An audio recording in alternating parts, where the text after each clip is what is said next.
ગુજરાત સહિત દેશભરમાં ગણેશ ઉત્સવની ધામધૂમપૂર્વક ઉજવણી કરવામાં આવે છે, ત્યારે સમગ્ર ગુજરાતમાં સૌથી વધુ ગણેશ સ્થાપના સુરતમાં થતી હોય છે। નાના મોટા મળીને હજારોની સંખ્યામાં ગણેશ સ્થાપના થયા બાદ ગઈકાલે વિસર્જન કરવામાં આવ્યું હતું।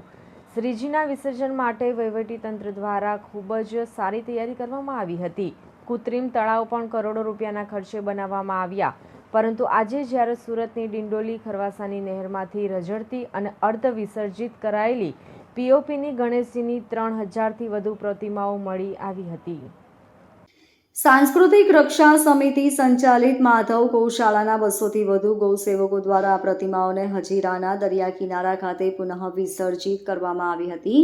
છેલ્લા 9 વર્ષથી લોકો આ રીતે ગણેશજીની મૂર્તિનું વિસર્જન કરી રહ્યા છે। ગત વર્ષ કરતાં આ વર્ષે 500થી વધુ મૂર્તિઓ વિસર્જિત કરવામાં આવી છે। 3000થી વધુ મૂર્તિઓ ડિંડોલી અને ખરવાસા નહેરમાંથી કાઢી બહાર। સાંસ્કૃતિક રક્ષા સમિતિ સંચાલિત માધવ ગૌશાળાના અધ્યક્ષ આશિષ સૂર્યવંશીએ જણાવ્યું હતું કે ઉધના વિસ્તારમાં આવેલી માધવ ગૌશાળાના ઉધના, પાંડેસરા, બમરોલી, ડિંડોલી વિસ્તારના 200થી વધુ ગૌસેવકો દ્વારા ગણેશજીની અર્ધ વિસર્જિત પીઓપીની બનાવટની 3000થી વધુ મૂર્તિઓ ડિંડોલી અને ખરવાસા નહેરમાંથી બહાર કાઢી તે મૂર્તિઓને હજીરા ખાતેના દરિયા કિનારે પુનઃ વિસર્જિત કરવામાં આવી છે।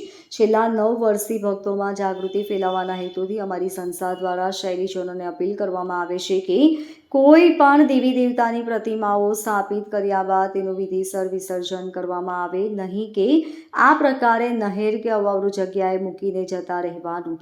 આ વિષય અમારી સંસ્થા દ્વારા મ્યુનિસિપલ કમિશનર ઉપરાંત પોલીસ વિભાગને વારંવાર રજૂઆતો કરી છે। પોલીસ અને એસએમસી દ્વારા પણ આવી ઘટના ફરી ન બને તેના ભાગરૂપે આ નહેરવાળા વિસ્તારમાં વિસર્જનના દિવસે પોલીસ બંદોબસ્ત રાખવામાં આવે છે અને જે વિસર્જન કરવામાં આવે છે તેવા ભક્તોને અટકાવવામાં આવે છે।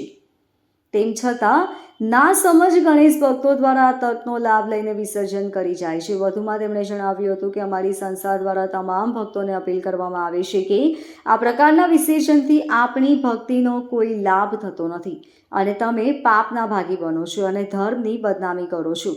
જેથી માટી બનાવટની નાની પ્રતિમાઓ લાવી ઘર આંગણે અથવા દરિયા કિનારે વિસર્જન કરી પ્રકૃતિની સાથે ધર્મ રક્ષણના કાર્યમાં સહભાગી બનો।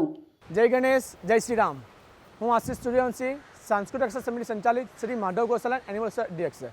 આજ રોજ શ્રી માધવ ગૌશાલાના ગૌસેવકો દ્વારા સુરત શહેરની મધુરમ સર્કલ પર આવેલ canal, Kharwasa canal, Chalthan canal, આ તમામ કેનાલોમાંથી 3000થી વધુ ગણેશજીની અર્ધવિસર્જિત હાલતમાં મળી આવેલી પ્રતિમાઓ બહાર કાઢી અને તેને શ્રદ્ધાભેર હજીરાના દરિયા ખાતે પુનઃ વિસર્જન કરવામાં આવ્યું છે।